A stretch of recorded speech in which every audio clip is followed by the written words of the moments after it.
नमस्कार, सुप्रभात, नमस्कार. Good morning. बोला. नमस्कार सभासदांनो, नमस्कार, सुप्रभात.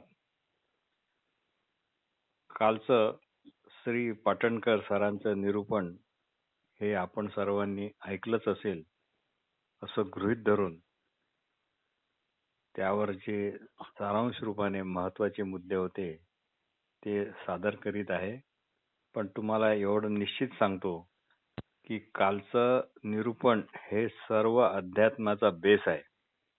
कारण यात जे पंचीकरण सांगितलेलं आहे, तुम्ही कोणताही मार्ग अवलंबा, रमण महर्षी असो, कृष्णमूर्ती असो, निसर्गदत्त महाराज असो, दत्त संप्रदाय असो, का जे काय असेल तुम्ही तुमचं ते तसंच चालू ठेवा. पण जोपर्यंत तुम्ही हे पंचीकरण समजून घेणार नाही तोपर्यंत तुमचं समाधान कधीच होणार नाही. कारण जेव्हा समजा आपली फाळणी नव्हती त्यावेळी एक अशी म्हण मोठी गमतीदार प्रचलित होती की ज्यांनी लाहोर शहर हे पाहिलंच नाही तो मनुष्य जन्मालाच आला नाही असं समजावं. बिलकुल त्याच धर्तीवर, बिलकुल त्याच लाईनवर आपण असं म्हणू शकतो की ज्यांनी पंचीकरण नुसतं वाचलं, आपण तर नुसतं वाचणारच आहे, पंचीकरण ज्यांनी नुसतं वाचलं, समजावून घेतलं, असं याच्यावर चिंतन केलं नाही असा जर कोणी असेल तर खरोखरच या आध्यात्मिकच्या याच्यामध्ये तर तो समजा जागच्या जागीच आहे असं खेदाने म्हणावं लागेल. म्हणून हे पंचीकरण समजून घेणं हे अतिशय महत्वाचं आहे. नुसतंच महत्वाचं नाही तर ते अद्भुत पण आहे आणि त्याची संगती जास्तीत जास्त जवळ जाऊन जी संगती लावता येते या विश्वाच्या उत्पत्तीविषयी ती त्याच्यामध्ये आली आहे असं मला वाटते. तर श्री पाटणकर सर जे काल म्हणाले त्या बाबतीत आता थोडं आपण बोलू. योग रूप म्हणजे काय? अखंड असा त्यांनी एक अर्थ केलाय, तोच बरोबर आहे. योग रूपात म्हणजे अखंड अशा असणेपणातूनच हे खंडात्मक विश्व प्रगट झाले आहे. विश्वाचे असणे हे दृश्यमान आहे, ते सर्व सर्व म्हणजे याला कोणी मान्य अमान्य करू शकत नाही. व जे योग रूपात अखंड म्हणून आहे ते मात्र अदृश्य रूपात आहे. पण या अदृश्य रूपाला झाकणारा एक पडदा आहे. हे श्री पाटणकर सरांनी फार छान उपमा दिली आहे इथे की अदृश्य रूपाला झाकणारा एक पडदा आहे, तो किंचित हालतो, थोडसा हालतो आणि तो दूर झाला की मग सर्व विश्व म्हणजे या योग रूपात जे अखंड असं असणेपण आहे त्याच्यातून सर्व विश्व निर्माण होतं. आणि हे जे हालणारे जे आहे म्हणजे हे जे हलणारे आहे त्यालाच कदाचित गुणक्षोभन असे म्हणत असावे. कारण आपल्याला सगळ्यांना माहितीच आहे की सत्व रजतम हे 3 गुण आहेत. हे प्रथम साम्यावस्थात असतात. हे आता पंचीकरण मध्येच आहे. हे प्रथम साम्यावस्थात असतात आणि त्यातील कुठलाही एक गुण उरलेल्या 2 गुणावर वरचढ व्हायचा प्रयत्न करत असतो आणि अशा प्रयत्नामध्ये ती साम्यावस्था राहत नाही. अशी ती साम्यावस्था न राहता त्यामुळे पंचमहाभूते निर्माण होतात, तन्मात्रा निर्माण होतात, ज्ञानेंद्रिय निर्माण होतात, कर्मेंद्रिय निर्माण होतात, विषय निर्माण होतात. आणि अशा या गुणक्षोभनात एखादे महाभूत म्हणजे आता एक गुणशोभन आणि पंचीकरण कसं असते सरांनी 12.5 पद्धतीने फार छान सांगितलं. गुणक्षोभनात एखादे महाभूत तेच राहून त्यात उरलेल्या 4 महाभूतांचा प्रत्येकी 1/4 भाग मिसळतो, यालाच पंचीकरण म्हणतात. हे पंचीकरण खरोखरच अद्भुत आहे, विस्मयकारक आहे. असो, तात्पर्य अखंड असणे पण अदृश्यमान आहे व तीव्र आवेगामुळे त्याच्या ठिकाणी दृश्य मानता आली आहे. हा तीव्र आवेग म्हणजेच गुणक्षोभन किंवा सरांच्या भाषेत हालचाल किंवा पडदा किंचित दूर झाला असे समजावे. तेच महाकारण, महत्त्व, त्यातूनच मग कारणदेह, सूक्ष्मदेह आणि स्थूल देह असे सर्व निर्माण झाले. याचे ज्ञान केवळ आणि केवळ हे अतिशय महत्वाचं आहे. याचे ज्ञान केवळ आणि केवळ चिंतन मनन क्षमता असलेला मानवच करू शकतो. आपल्याला ही अद्भुत देणगी आहे. आपलं कदाचित याकडे लक्ष नसावं.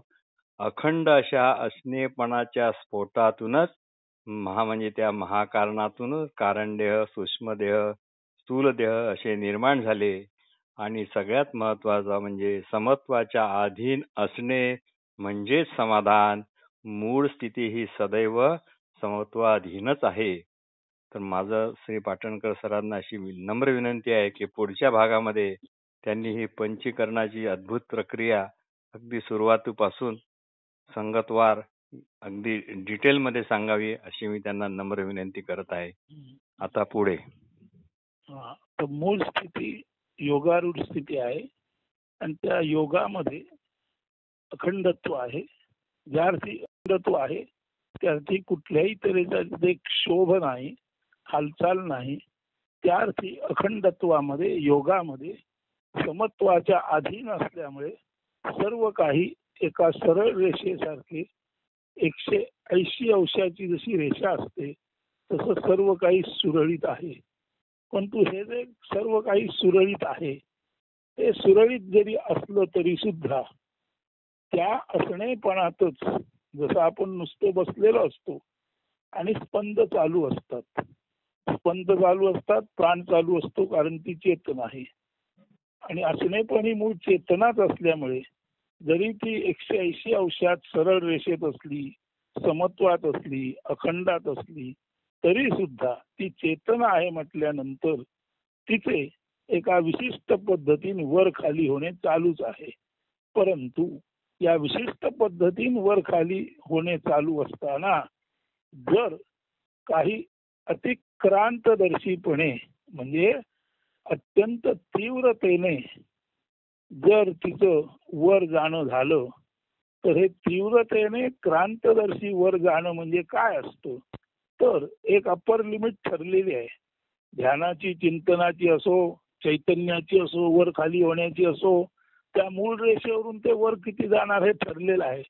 परंतु जेव्हा ही चेतनाच, जसं आपण म्हणतो माणूस उन्मनी झाला म्हणजे त्याने मनाच्या मर्यादा ओलांडल्या, तशीच ही अखंडावस्थेत असलेली, सरळ रेषेत असलेली, समत्वात असलेली म्हणजे योग म्हणून अखंड असलेली, समत्वात असलेली आणि विशिष्ट मर्यादेपर्यंतच वर जाऊन परत खाली येणारी अशी ही अखंड चेतना, असं हे चेतनेचं योगिक रूप. खरं म्हणजे असं हे चैतन्याचं निर्गुण निराकारत्व ज्या वेळेला चैतन्याने आपली वर चढण्याची क्षमता ओलांडली, म्हणजे जसा माणूस ट्रान्सडेंटल होतो, उन्मनी होतो, तसाच हा जो निर्माता आहे तो सुद्धा उन्मनी झाला आणि त्याने आपल्या मनाच्या मर्यादा ओलांडल्या. त्याचा सरळ सरळ अर्थ असा आहे, अखंड चेतना सरळ रेषेत आहे, ती समत्वात आहे. ती चेतना म्हणून वर गेली तरी ती किती वर जाणार हे ठरलेलं आहे. ते ठरलेलं नेमकं काय आहे ते जरी माणसाला सांगता आलं नाही तरी ते ठरलेलं आहे यासाठी आहे कारण ज्यावेळी विश्व निर्माण झालं त्यावेळी निश्चितच वर येण्याची जी मर्यादा आहे ती ओलांडून चेतना वर आल्याखेरीज त्याच्यातून काही बाहेर पडलं नाही. म्हणजे असं आहे, पाण्याला मोठी लाट आली, पाण्याची लाट कितीही मोठी आली तरी जोपर्यंत ती समुद्राच्या आत आहे तोपर्यंत प्रश्न नाही. परंतु जेव्हा ती समुद्राची मोठी लाट किनाऱ्यावर येते आणि आतपर्यंत भरते तेव्हा आपण म्हणतो समुद्र शहरामध्ये घुसला. म्हणजे समुद्राची लाट अति उंच आली आणि शहरामध्ये घुसली म्हणजे समुद्राने आपली जागा काही प्रमाणात का होईना सोडली. तशीच ही चेतना जी अखंडावस्थेत आहे, जी समत्वात आहे, जरी ती चेतना म्हणून चिंतनात असते, मेडिटेशन मध्ये असते आणि जरी ती चेतना म्हणून चिंतनामध्ये, मेडिटेशन मध्ये म्हणून वर उठत असली तरी तिची ती एकदा ट्रान्सडेंटल झाली म्हणजे चेतनेने आपलं वर उठणं त्याची जी सीमा आहे त्या सीमेचा अंत करून सीमेच्या बाहेर जेव्हा चेतना वर आली तेव्हाच या चेतनेचा स्फोट झाला आणि या चेतनेच्या स्फोटातूनच चेतनेच्या पोटात असलेल्या गोष्टींचं दर्शन आपणाला झालं आणि या चेतनेच्या पोटातून, त्या चेतनेच्या पोटातून आणि चेतनेच्या स्फोटातून चेतना आपलं पोट फाडून म्हणजे आपली मर्यादा सोडून जेव्हा वर आली तेव्हा त्या चैतन्याच्या पोटातील अदृश्य गोष्ट जी बाहेर आली तेच ते दृश्य जगत.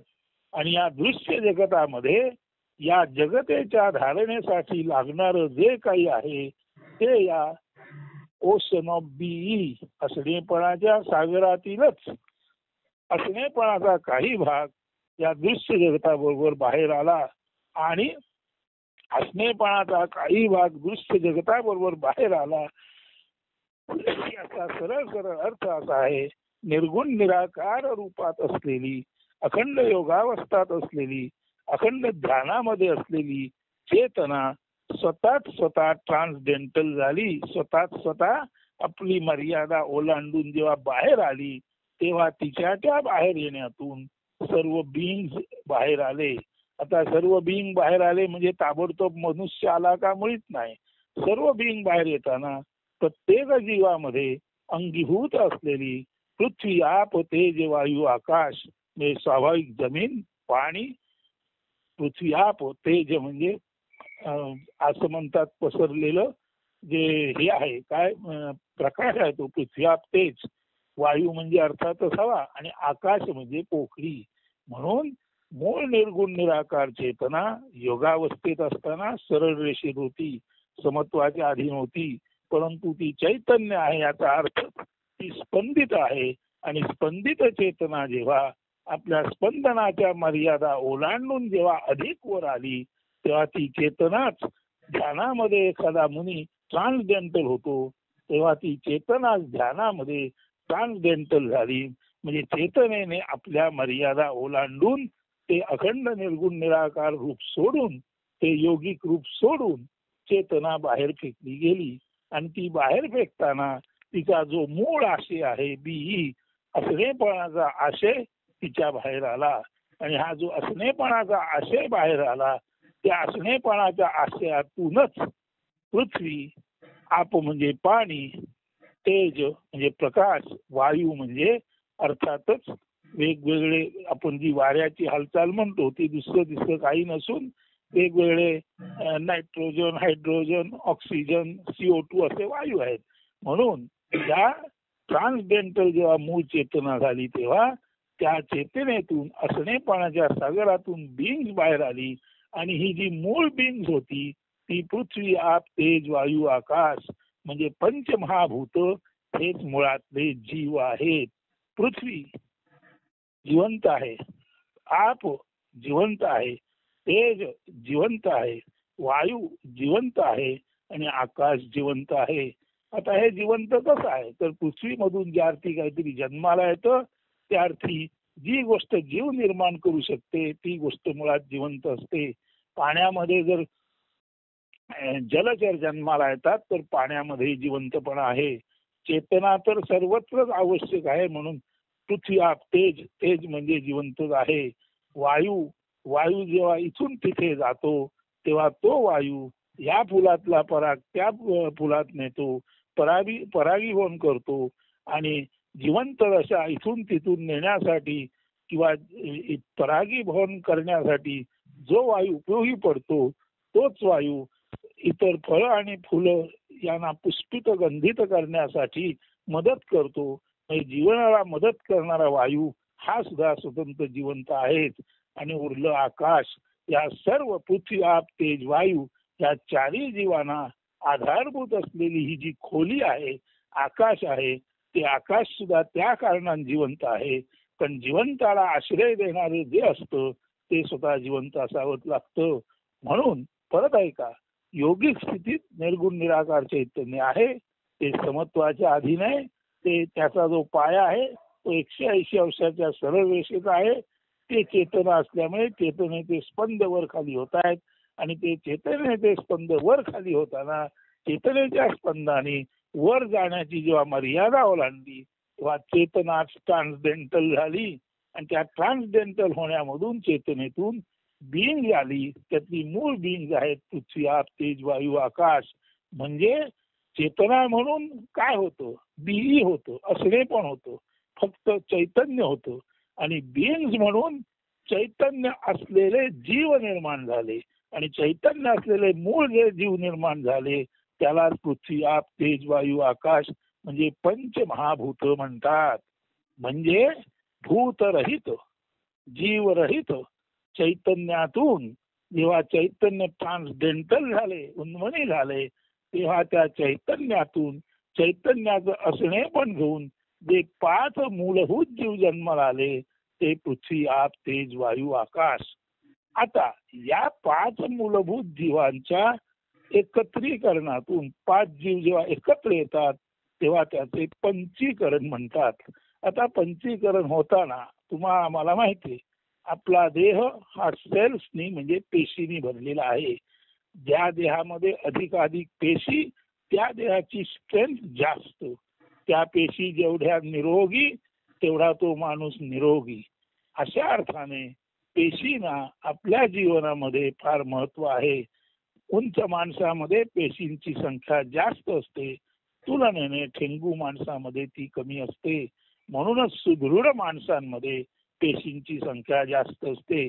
याचा अर्थ पंचीकरण झालेली पृथ्वी आप तेज वायू आकाश यांची जी पेशींची संख्या आहे ती ज्याला आपण म्हणतो शरीर यष्टी उत्तम आहे त्याच्यामध्ये तुलनेने ती पेशींची संख्या जास्त असते. आता या पेशी बनताना काय झालं तर 5 जीव एकत्र आले. पृथ्वी म्हणजे आपणाला माहिती आहे जमीन हे एक महाभूत आहे. म्हणजे मूळ 5 महाभूतातलं पृथ्वी हे महाभूत आहे.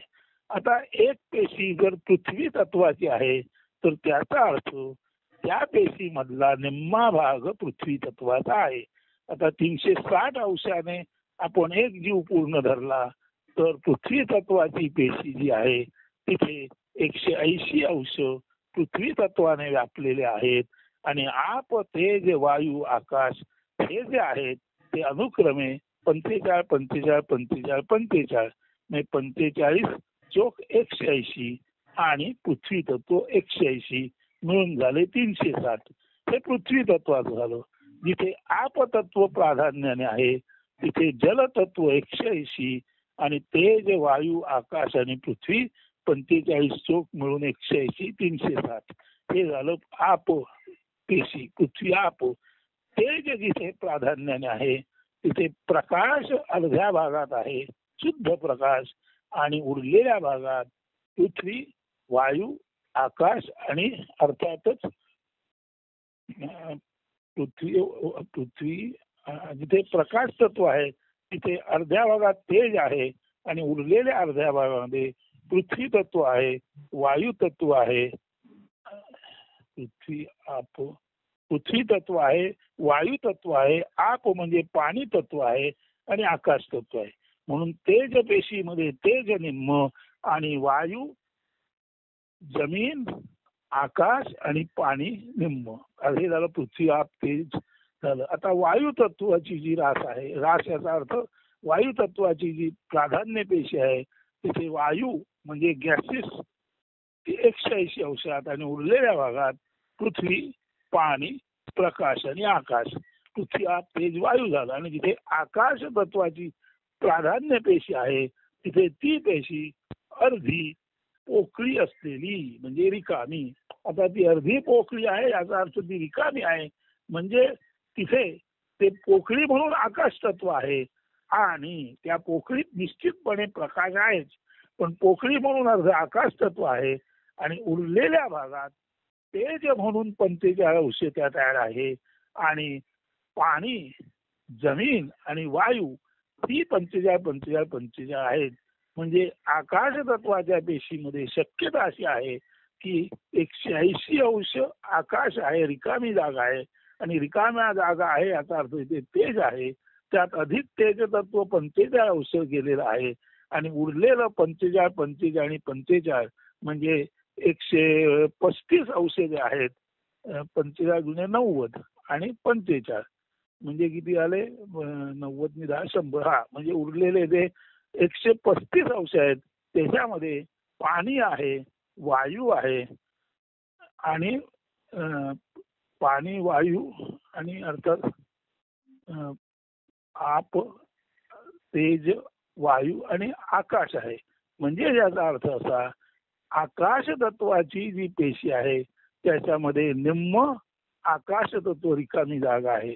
नंतर अधिक आता उरलेलं पृथ्वी तत्व 45 आहे, वायू तत्व 45 आहे, तेज तत्व 45 आहे आणि पाणी तत्व 45 आहे. तेज तत्व आणि आकाश तत्व हे जर एकत्र केले तर खऱ्या अर्थाने 180 अधिक 45 हे तेज तत्व किंवा आकाश तत्व म्हणा आणि उरलेल्या 45 45 45 मध्ये वायू आहे, पृथ्वी आहे आणि पाणी आहे. म्हणजे पृथ्वी तत्वाचं प्राधान्य असतं किंवा निम्म पृथ्वी, उरलेली 45 45 45. आकाश तत्वाचं प्राधान्य किंवा निम्म आकाश, उरलेली 4 45 45 45 45. म्हणजे 180 अधिक उर्वरित चाराची 100 बेरीज 45 45 45 45 म्हणजे 180. अशा तऱ्हेने प्राधान्याने पृथ्वी, आप, तेज, वायू, आकाश अशा जर पेशी धरल्या तर पृथ्वी पेशीमध्ये 180 पृथ्वी, उरलेली 4 180.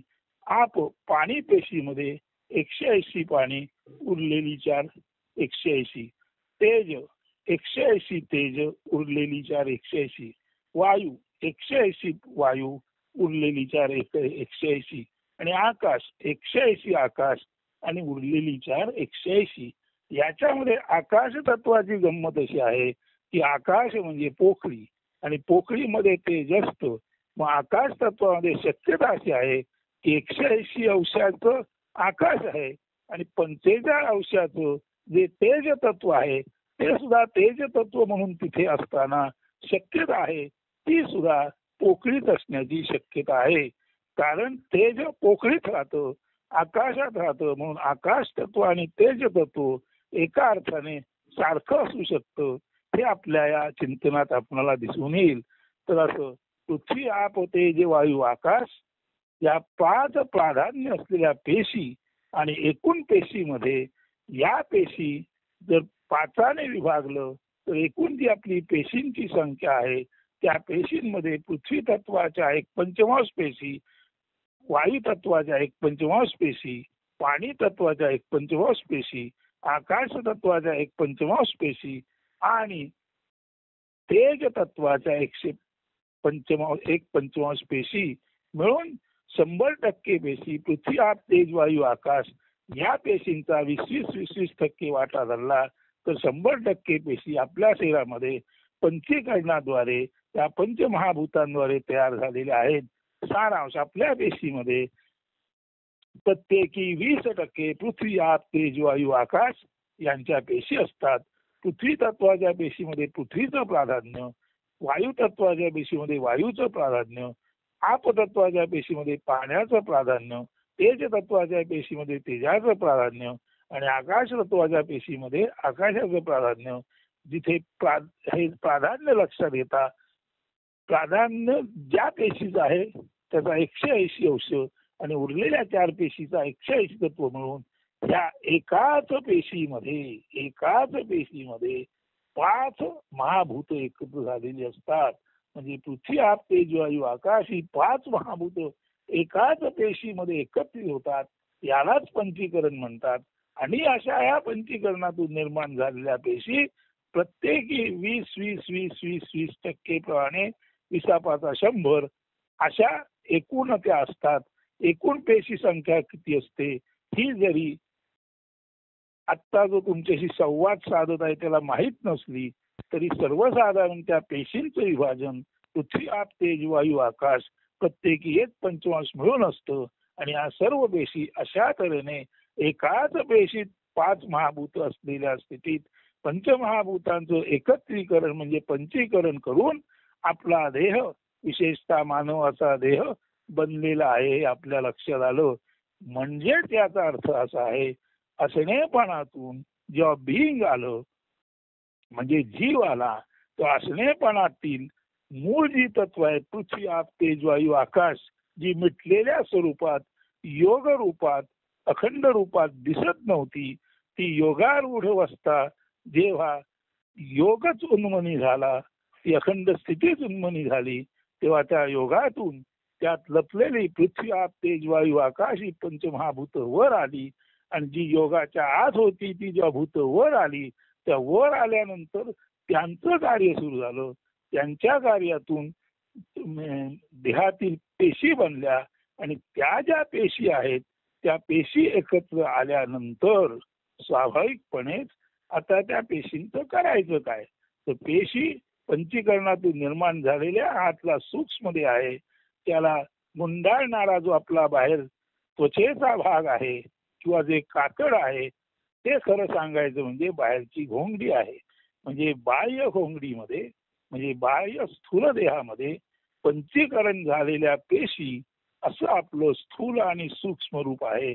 आणि या स्थूल सूक्ष्म रूपातच कर्मेंद्रिय ज्ञानेंद्रिय अर्थातच पंचकर्मेंद्रिय पंच ज्ञानेंद्रिय. आता ह्या ज्या ही जी महाभूत आहेत त्या महाभूतांच्या तन्मात्रा म्हणजे पृथ्वीचं सूक्ष्मातिसूक्ष्म रूप म्हणजे तन्मात्रा. म्हणजे प्रत्येक महाभूताची सूक्ष्म रूप म्हणजे तन्मात्रा म्हणून पंचमहाभूत पंचतन्मात्रा स्थूल शरीर सूक्ष्म शरीर आणि आतलं त्रिगुणी म्हणजे कारण शरीर. आणि हे सर्व ज्या कारणाने बाहेर आलं ते दुसरं तिसरं काही नसून अखंड योगावस्थात असलेलं निर्गुण निराकार तत्व जेव्हा स्वतःच उन्मनी झालं तेव्हा त्याच्यातून हे सर्व बाहेर आलं.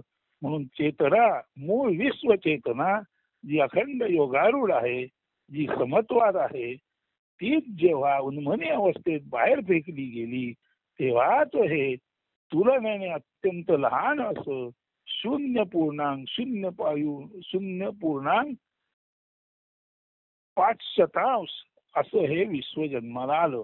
आता विश्व तर जन्माला आलं म्हणजे काय विश्वामध्ये आधी कच्चा माल आला. कच्चा माल कोणता पृथ्वी आप तेज वायू आकाश ही पंचमहाभूत त्याचं एकत्रीकरण म्हणजे पंचीकरण. त्या एकत्रीकरणाला बाहेर गुंडाळणारा आपला देह म्हणजे स्थूल देह. आज पंचीकरणाच्या योगे निर्माण झालेल्या पेशी या पेशींचं कार्य आता 36 तत्वाद्वारे केलं जातं. आणि या 36 तत्वामध्ये पंच ज्ञानेंद्रिय पंच कर्मेंद्रिय पंच तन्मात्रा झाल्यानंतर अंतःकरण चतुष्टय नंतर अर्थातच पंचकोश आले त्रिगुण आले. त्या सर्व गोष्टी या एकत्र करून जी 36 तत्व होतात त्या 36 तत्वालाच आपण देह म्हणतो. आणि या 36 तत्वामध्ये प्रत्येक तत्वामध्ये आज जी चेतना आहे तो खरं सांगायचं म्हणजे जीवाच्या अंतर्गत पेशी मधला असलेला चेतनेचा भाग आहे. हाच तो कण मे भगवान म्हणजे हाच तो पेशीमध्ये असलेला चैतन्याचा भाग.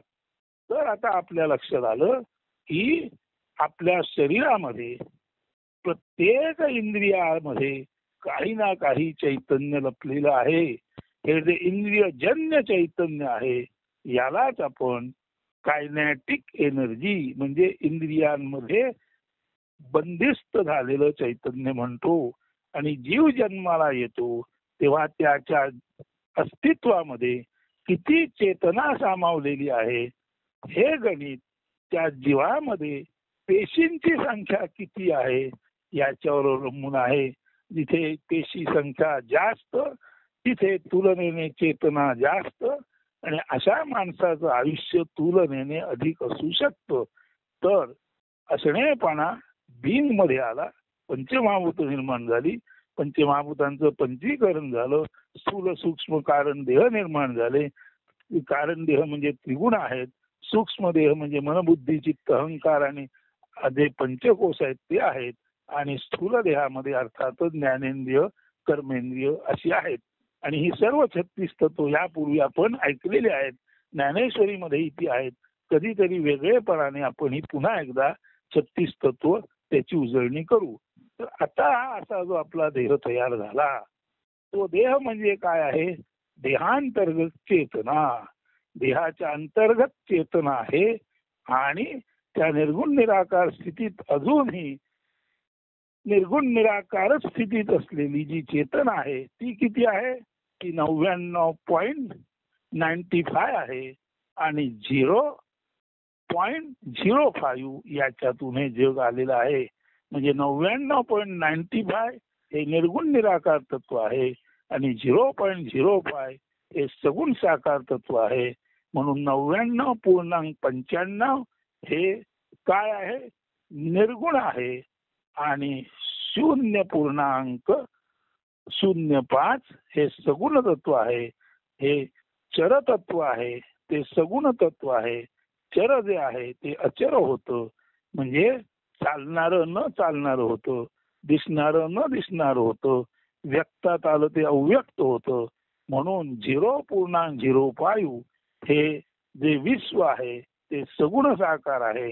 याचा अर्थच ते अव्यक्तातून, म्हणजेच जेव्हा उन्मनी अवस्थेत स्फोट झाला चैतन्यातून, तेव्हा ते अव्यक्तातून बाहेर आलेलं हे 0.05 हे जे सगुण साकार जग आहे ते ज्या अर्थी अव्यक्तातून बाहेर आलं, त्या अर्थी अव्यक्तातून या सगुण साकाराचं सृजन झालं. या सृजनामध्ये, या अव्यक्त जगामध्ये प्रत्येक पेशीच्या चेतना आहे आणि प्रत्येक देहाच्या चेतना आहे. याचा अर्थ जीवाच्या अंतर्गत असलेलं चैतन्य, ज्याला आपण आत्मा म्हणतो, ते आहे. जीवांतर्गत चैतन्य म्हणजे आत्मा. आणि बाहेर जिथे कुठलाही जीव नाही किंवा फक्त महाभूत म्हणजे पृथ्वी स्वतंत्रपणे आहे, वायू स्वतंत्रपणे आहे, पाणी स्वतंत्रपणे आहे, आकाश स्वतंत्रपणे आहे, तेज स्वतंत्रपणे आहे, त्या निसर्गातील वस्तू, विषय, घटक, सर्व जीव आणि मानव याच्या आत जी साठलेली चेतना आहे, पेशी अंतर्गत चेतना. तर देहाच्या आतली चेतना म्हणजे देहांतर्गत चेतना, त्याला आपण आत्मा म्हणतो. आणि ज्या चेतनेला स्वतंत्र देह नाही तो परमात्मा. अशा अर्थाने निर्गुण निराकारामध्ये जी शुद्ध चेतना आहे ते परमात्मा तत्व आहे, ते तो परमात्मा आहे. आणि बाहेर जे सर्व जे दिसतं आणि जे दिसतं असतं, नाहीच होत आणि परत येतं, असं जे सतत येणारं जाणारं अशाश्वत आहे, त्याच्यामध्ये आत्मतत्व आहे. याचा अर्थ आत्मा नाहीसा होतो असं नव्हे. लक्षात घ्या, आत्मा नाहीसा होतो असं नव्हे. आत्मा आणि परमात्मा हे मूळ स्थितीमध्ये जसेच्या तसेच असतात, पण तू परमात्मा स्थिती सोडत नाही.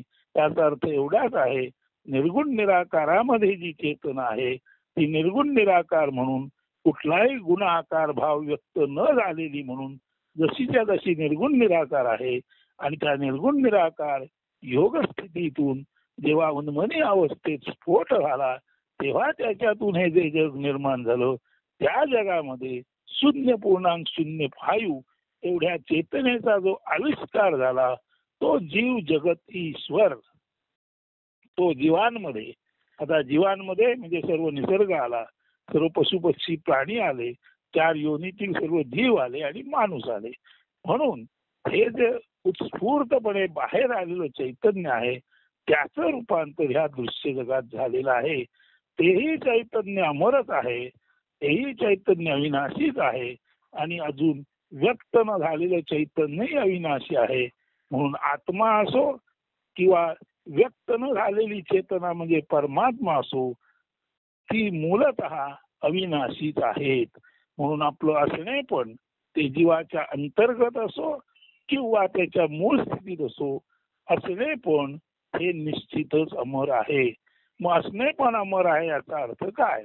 तर नारायण पाटणकर नावाचा स्थूल देह तुम्हाला दिसत असला तरी त्याच्या अंतर्गत जी चेतना आहे, जी इंद्रियांचं पालन पोषण संवर्धन करते, ती चेतना ती कधीच नष्ट होत नाही. पण त्या चेतनेचा वापर करून इंद्रियांद्वारे जगण्याची जी इंद्रियांची क्षमता आहे, ती इंद्रियांची क्षमता, कारण इंद्रिय ही मुळात वस्तू आहे, वस्तूला झीज आहे. म्हणून ज्याला आपण म्हणतो आपला इंद्रिय देह, आपली ऑर्गॅनिक बॉडी किंवा आपला बायोलॉजिकल देह, म्हणजे आपलं जैविक असणं, आपलं इंद्रियजन्य असणं, हे बघायला गेलं तर मॅटर आहे. त्या मॅटरच्या आत जे चैतन्य आहे, त्या चैतन्यामुळे हे मॅटर म्हणजे हा देह इथून तिथून जाऊ शकतो, हा देह काही समजून घेऊ शकतो, समजावून देऊ शकतो, बोलू शकतो, चालू शकतो, करू शकतो. म्हणजे बॉडी असते आपण मॅटर आहो, पण बॉडीच्या आत जी चेतना आहे तो आत्मा आहे. ती चेतना कमी होते असा मुळीच अर्थ नाही. ती चेतना कमी होते असा मुळीच अर्थ नाही. एक अखंड चेतना आहे आणि एक बाहेर पडलेली चेतना आहे. पण अखंड चेतना आणि बाहेर पडलेली चेतना, बी आणि बिंग या दोन्ही ठिकाणची चेतना, तिचा मूळ गुणधर्म कायमस्वरूपी असणेपणी असणे म्हणजे ती अमरच आहेत. आता ती जर अमर आहे तर तीच चेतना जेव्हा माणसाच्या शरीरामध्ये येते तेव्हा माणसाच्या सदसत विवेकाद्वारे ती चेतना माणसामध्ये चिंतन करू लागते की नेमकं अमर काय आणि नेमकं मर्त्य काय. जर अमुक अमुक मर्त्य असेल तर ते अमर्त्य कसं होईल. म्हणजे देह मर्त्य आहे तो अमर्त्य होईल का. तर तिथे मात्र आजपर्यंत तरी असा निष्कर्ष निघालेला आहे की मॅटर हे कधी ना कधी नष्ट होतच आणि मॅटर जोपर्यंत मॅटर म्हणून असतो तोपर्यंत ते मॅटर टिकतं का आतल्या चैतन्यामुळेच. मग आतलं चैतन्य टिकलेलं आहे मग तरी मॅटर नष्ट का होतं. तर बघा तोंड आपलं बोलतो, बोलायला खायला ताकद लागते, ताकद म्हणजे चेतना लागते. परंतु चेतनेमुळे तोंड बोलतं, खातं पितं सांगतं, चेतनेमुळे कान ऐकतात, चेतनेमुळे दिलं घेतलं जातं, चेतनेमुळे इथून तिथून चाललं जातं, हे सर्व बरोबर आहे. परंतु हा जो मॅटर आहे त्याला त्याची म्हणून झीज आहे. म्हणून आपण जसं म्हणतो एखादं मटेरियल घेतलं त्याचा 10% घसारा दरवर्षी. तसंच तसंच मानवी शरीर आहे त्याला घसारा आहे. जन्माला आल्यापासून मरेपर्यंत मानव ज्ञान पातळीला जर वृद्धिंगत झाला तर तो खरा त्याचा वर्धापन दिन आहे. पण तो ज्ञान पातळीला वृद्धिंगत न होता तो भोग पातळीला, काम पातळीला, विषय पातळीला, इच्छापेक्षा पातळीला म्हणजेच बाहेरच्या गोष्टी पकडण्यासाठी, आकर्षणासाठी, मिळवण्यासाठी जितका देह जास्त झटतो तितकी त्याची झीज लवकर होते आणि जेवढं आपण अधिकाधिक कमवायला जातो तेवढी आपली झीज तुलनेने अधिकाधिक होते. कारण देह हा मूलतः मॅटर आहे. परंतु तो मॅटर जो टिकलेला आहे तो आतील चेतनेमुळे आहे आणि या चेतनेचा सारासार विवेकरूपी आशय माणसाच्या मेंदूमध्ये सदसत विवेकाद्वारे आहे आणि या सदसत विवेकाचा जर वापर केला तर जरूर देह अमर होत नाही. परंतु देहाची अवस्था सदसत विवेकाच्या द्वारे जर वर्तन असेल तर देह तुलनेने दीर्घजीवी होतो. म्हणजे जीव तुलनेने दीर्घजीवी होतो आणि हा दीर्घजीवी जो जीव असतो तो केवळ आणि केवळ जे शुद्ध असणेपण आहे त्याचा विचार करतो. त्या कारणाने जो जीव शुद्ध असणेपणाचा कायमस्वरूपी विचार करतो तो जीव अमर्त्याचा अमृतत्वाचं चिंतन करीत असल्यामुळे तो जीव म्हणून देह म्हणून जरी पडला तरी त्याच्या सदसत विवेक शक्तीच्या आधारे अमृतत्वाशी तो जाणीव आणि भावरूपाने जर एकत्र झाला तर तो सहा अहम अहम सहा म्हणजे जे अज्ञात आहे, जे दूरवर आहे तेच मी आहे आणि जे मी आहे तेच दूरवरचं अज्ञात आहे. अज्ञात म्हणजे दुसरं दिसतं काही नसून निर्गुण निराकार असणं चेतनेचं.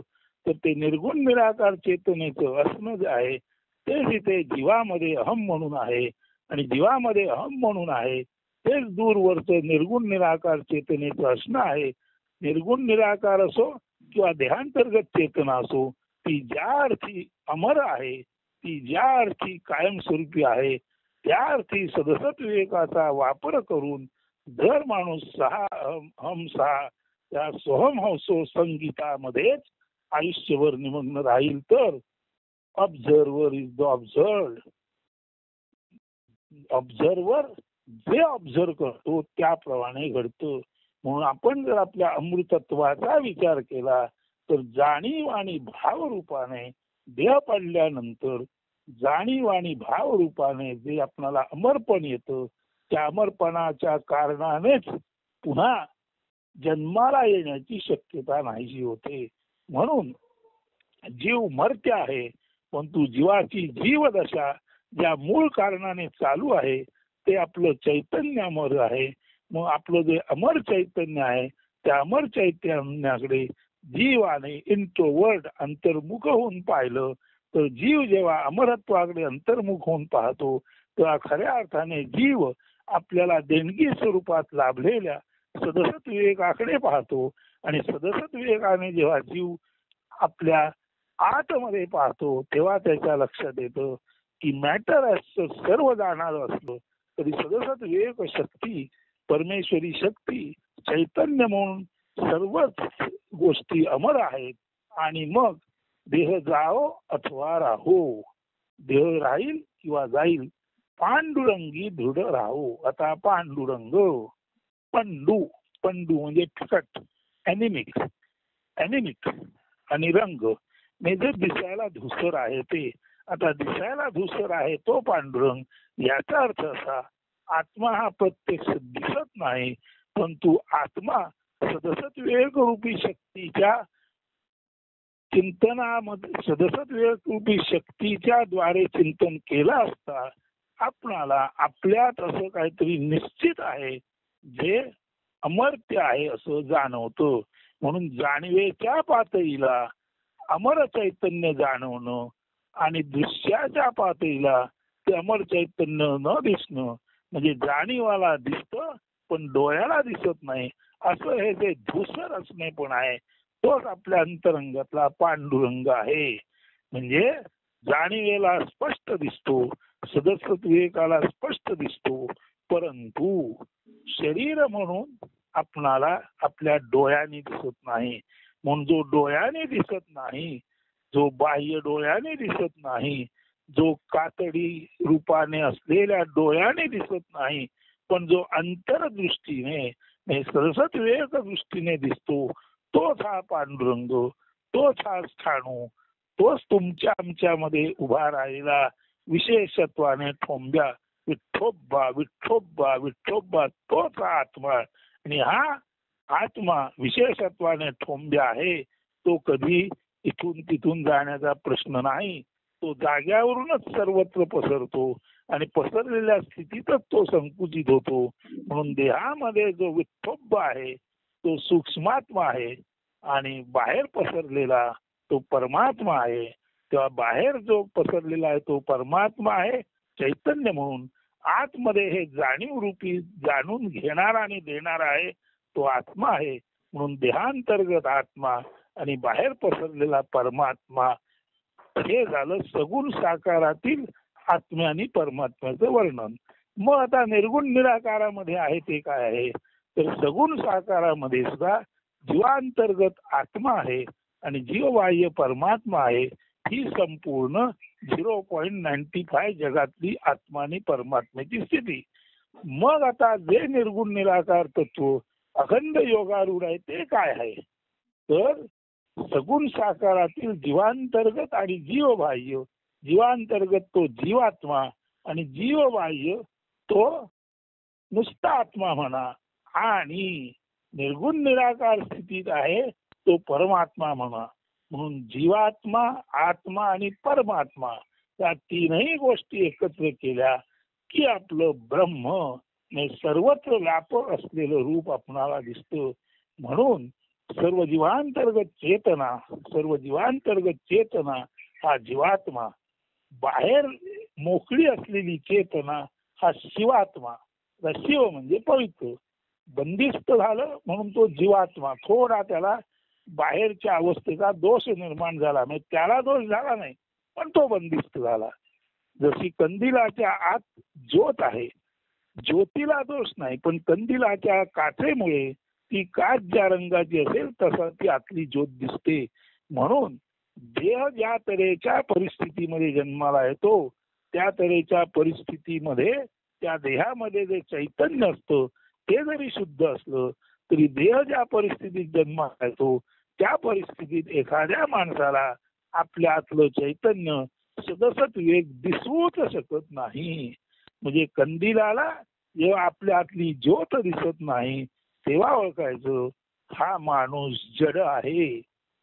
जेव्हा कंदिलाला आतली ज्योत दिसत नाही, जेव्हा देहाला आपल्या आतली देहज्योती दिसत नाही, तेव्हा ओळखायचं की हा माणूस जिथे जन्मला त्याला जी परिस्थिती लाभली त्या परिस्थितीमध्ये आपल्या आत काय आहे हे पाहण्याची क्षमताच तो हरवून बसलाय.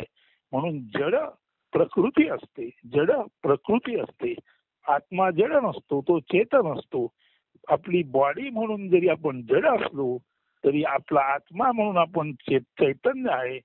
ज्या स्थितीमध्ये माणूस असेल त्या स्थितीनुरूप त्याला जर आपली सदसत विवेक बुद्धी तपासून पाहण्याची योग्य वेळी नव्हे ॲज अर्ली ॲज पॉसिबल जितक्या लहान वयात ती क्षमता प्राप्त होते तितकं ओळखावं की आध्यात्मिक दृष्ट्या तो खरा भाग्यवान माणूस आहे. म्हणून निवृत्ती ज्ञानदेव सोपान मुक्ताई ज्यांना लहान वयातच हे सर्व कळलं ही माणसं आध्यात्मिक दृष्ट्या अलौकिक आहेत. जरी भौतिक दृष्ट्या ती दुर्दैवी वाटली तरी. म्हणून भौतिक दृष्ट्या दुर्दैव म्हणजे बाहेरच्या गोष्टींची उपलब्धता पुरेशी नसणं आणि आध्यात्मिक दृष्ट्या दुर्दैव म्हणजे आतल्या विवेक शक्तीचा शोधत न लागणं. काही माणसांना आपल्या सदसत विवेकाचा शोध लहानपणीच लागतो. ती माणसं अर्थातच निवृत्ती ज्ञानदेव सोपान मुक्ताई अशा तऱ्हेची अलौकिक आध्यात्मिक माणसं असतात. कारण त्यांना आपल्या अमर्त्य असलेपणाचा शोध आधीच लागला. आणि काही जणांना हा शोध कधीच लागत नाही. कारण ती लौकिक जीवन म्हणजे लव करून सुद्धा लाथ खायची वेळ येऊ शकते. अशा जीवनात जे अडकलेले जीव आहेत त्यांना त्यांच्यात आत्मतत्व आहे, त्यांच्यात ज्योत आहे, पण ते कळतच नाही. म्हणून या आपल्या निरूपणातून आपल्या आत असलेल्या ज्योतीचा शोध घेण्यासाठी जर आपण प्रवृत्त झालात तर आपल्या लक्षात येईल जीवांतर्गत विवेक बुद्धी आहे, सदसत विवेक बुद्धी आहे, तीच स्वसंवेद्य स्वतःला स्वतः जाणण्याची शक्ती आहे, तेच आपलं आत्मरूप आहे. म्हणून जीवांतर्गत सदसत विवेक बुद्धी किंवा सुसंवेद्यता ज्याला कळली त्याला जीवाच्या आत असलेला अत्यंत सक्षम आणि अमर्त्य आत्मा कळला. म्हणून जीव बाहेर आणि आत चेतना हा जीवात्मा. जिथे जीव नाही आणि चेतना मोकळेपणी आहे तो परमात्मा आहे. आता जीवात्मा आणि परमात्मा ह्या सृष्टीतच आहेत, परंतु अजून जिथे उत्पत्तीच झाली नाही अशी 99.95 अशी जी चेतना आहे, जी योगारूढ आहे, जी निर्गुण निराकार आहे ती अजून बाहेर आहे.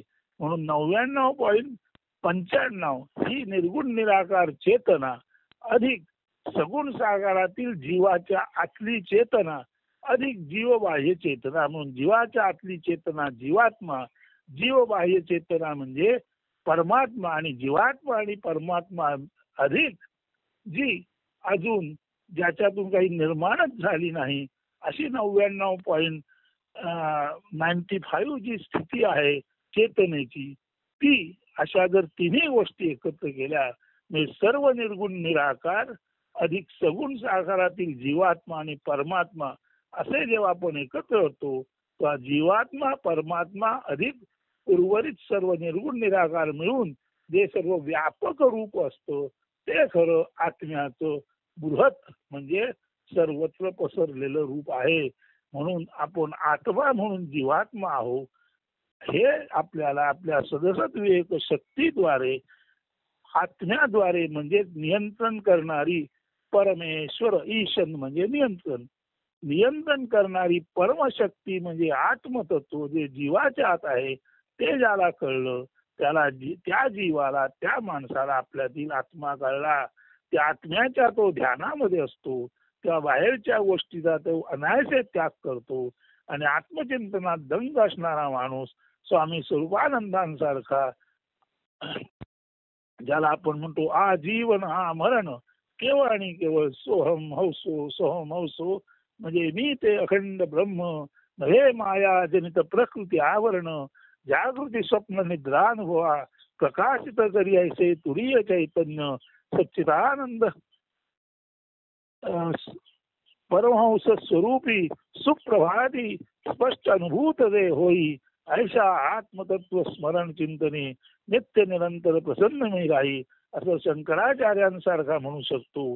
असा स्वामी स्वरूपानंदांसारखा जन्मल्यापासून मरेपर्यंत सोहमावसो जाणू शकतो. असा जो आपणाला जाणतो तो आपण जीव नाहीच, आपण आत्मा असं जाणतो. म्हणून जीवाच्या आत असलेलं चैतन्य जाणणं म्हणजे जीवात्म्याला जाणणं, जीवरहित चैतन्याला जाणणं म्हणजे परमात्म्याला जाणणं. आणि त्या पलीकडे जी प्रचंड निर्गुण निराकार 99.95 अशी जी चेतनेचं शुद्ध असणे पण आहे त्याला जाणणं म्हणजे जीवात्मा, परमात्मा आणि संपूर्ण विस्तारित उर्वरित रूप जाणणं. त्या सर्व गोष्टीला मिळून आपण आपलं ब्रह्मरूप जाणणं. म्हणजे जीवामध्ये मी जीवात्मा आहे, देह लक्षात घेतला नाही तर मी परमात्मा आहे. आणि हे सगुण साकारी लक्षात घेतलं नाही तर सगुण साकाराच्या पलीकडे आहे ते पण मी आहे. म्हणजे निर्गुण निराकारातच मी आहे, सगुण साकारात जीव बाह्य पण मी आहे आणि जीवामध्ये जीवांतर्गत पण मी आहे.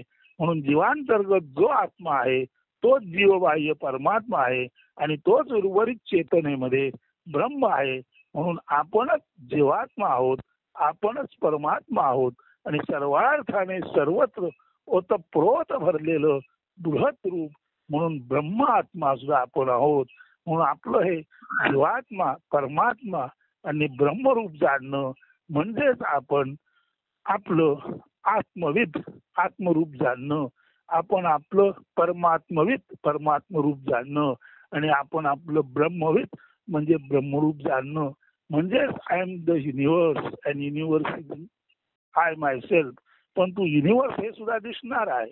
म्हणून खऱ्या अर्थाने युनिव्हर्स हा शब्द सुद्धा दृश्य जगताबद्दल आहे किंवा अदृश्य आणि दृश्य मिळून जे संपूर्ण जीवांतर्गत जीवबाह्य आणि अदृश्यामध्ये असलेलं हे संपूर्ण चेतना तत्व म्हणजे मी आणि केवळ मीच आहे हे जेव्हा जाणतो तेव्हा माणूस आपला आत्मरूपाचं पाऊल परमात्म रूपाकडे पडतो आणि तेव्हा तो ब्रह्मरूपात जातो आणि तिथे तो आत्मविद, परमात्मविद, ब्रह्मविद म्हणून केवळ असणेपणामध्ये जेव्हा राहतो तेव्हा तो खऱ्या अर्थाने तो कैवल्यानुभव घेणारा, केवळ असणेपणी असणारा, विश्वाच्या मुळाशी असलेला शुद्ध विशुद्ध असा केवळ निर्गुण निराकार परब्रह्म स्वरूप असा तो स्वतःच असतो.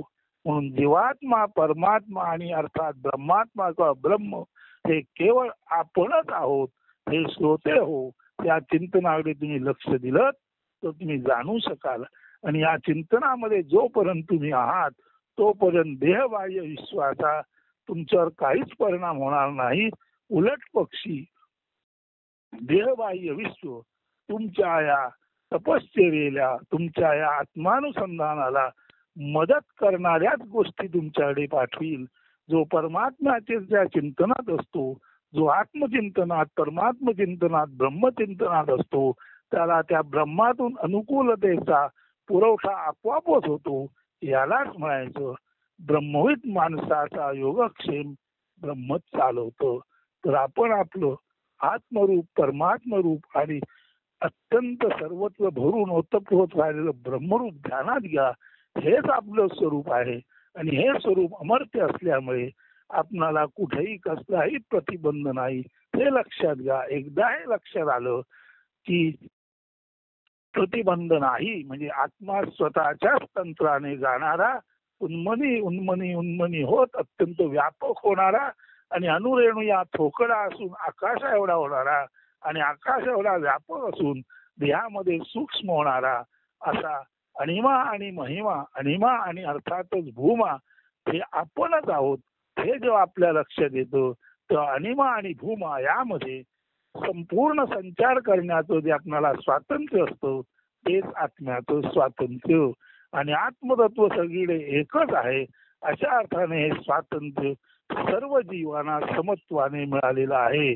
आता स्वातंत्र्य आणि समता आला हे दोन गुण झाले आणि आत्मतत्व सर्वत्र एकच असल्याने या सांगणाऱ्याला ऐकणाऱ्यांबद्दल जे प्रेम वाटतं त्याला आत्मीयता म्हणतात.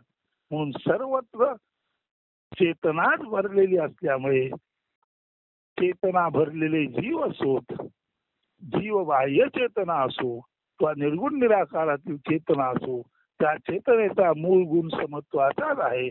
भले ती चिंतनामध्ये प्रस्फुटित होऊन सगुण साकार जरी जन्माला आलं तरी त्या सगुण साकारामध्ये त्या बिंग मध्ये त्या बीचा गुण आल्या कारणाने त्या सगुण साकारामध्ये सुद्धा निवृत्ती ज्ञानदेव सोपान मुक्ताई हे त्याच चिंतनात असतात, ज्या चिंतनात ब्रह्म असतो. हे जर आपल्या लक्षात आलं तर आपण आपलं आत्मरूप म्हणजे जीवात्मा, परमात्मा, ब्रह्मात्मा म्हणून आपण आणि आपणच आहोत हे लक्षात आल्यानंतर हा संचार करण्याचं स्वातंत्र्य प्रत्येक जीवाला आहे. हे स्वातंत्र्य प्रत्येक जीवाला आहे याचा अर्थच हे समत्व प्रत्येक जीवाला आहे. आणि हे स्वातंत्र्य आणि समत्व प्रत्येक जीवाला आहे. त्याची जीवाजीवामध्ये ही जी गोडी आहे, हे जे प्रेम आहे, यालाच आत्मीयता म्हणतात. म्हणून ज्याने आपलं जीवात्मा रूप, परमात्मा रूप आणि ब्रह्मरूप जाणलं त्याला आत्म्याची आत्मीयता, स्वातंत्र्य आणि समता ह्या तीन मूळ दैवी गुणांची प्राप्ती झालेलीच असते. आणि आता काही मिळवायचं नाही आहे, ते सर्व आपल्या असलेपणात आहे. हे पाहायचं आणि ध्यानात राहायचं हेच आपलं इथे कर्तव्य आहे. आणि त्या कर्तव्यात तुम्ही आम्ही सर्वांनी कायमस्वरूपी निमग्न असूया अशी त्या ब्रह्मचरणी प्रार्थना करून हे निरूपण संपवतो. धन्यवाद. सर्वांना शुभ दिन आणि शुभेच्छा. समजून सांगितलं. धन्यवाद.